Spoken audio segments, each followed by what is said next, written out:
not that tall. Hello, good evening, everyone. Good evening. Hey. I am happy to be here and happy that it's spring. But, yeah, absolutely. Woo! Today. Tomorrow it might be 20 below again. But what I want to know, a few questions for you guys tonight, and one of them is, why is it that every year spring makes us act like complete idiots? And this is what I'm talking about. For millions of years, the sun has been going away in winter and coming back in spring, right?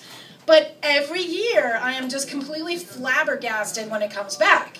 I'm like, oh, look, it's 7 o'clock and it's still light out, woo! I don't know what that's about. And the other day, I was sitting at home, and I said, oh, hon, look, my partner, she's in the other room. I said, it's 6:45 and it's still light out. And she's like, yes, dear. Then I'm like, honey, it's 7 o'clock, it's still light. And she's like, yes, dear.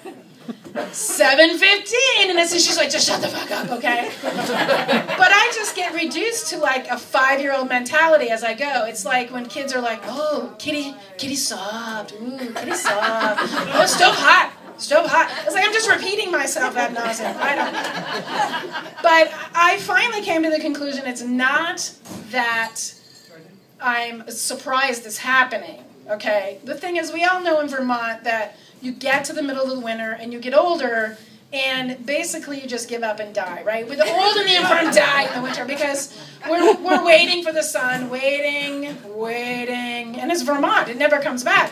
Finally, we're just like, fuck it, I give up. And I realized that what happened is I'm surprised I'm here, and it's the spring stuff. Spring comes and I'm like George from It's a Wonderful Life.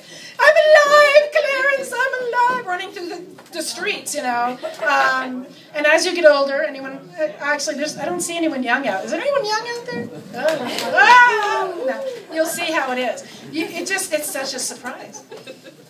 Anyway, I just have a few other questions, and one of them is, I'm very much a geek. I was a geek when it wasn't cool, right? Because it's cool now to be a geek.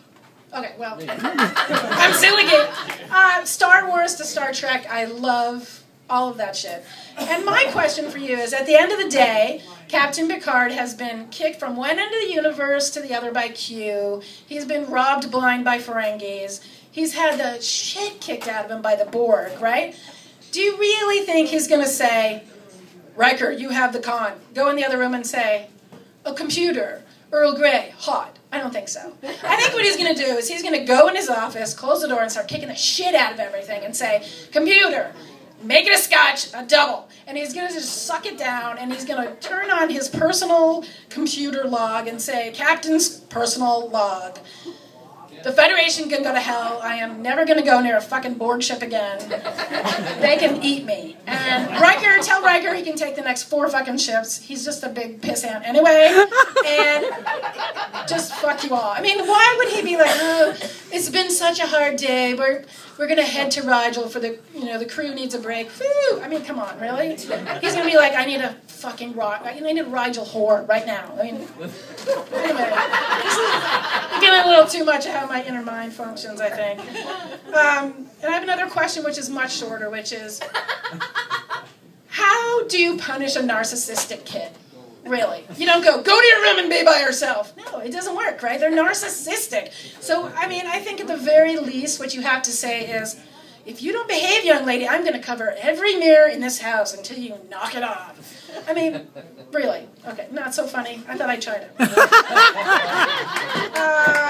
So I'm wondering, how many native Vermonters do we have here tonight? Woo! Oh, well, we got a lot of Abenaki here. A lot of Abenaki here.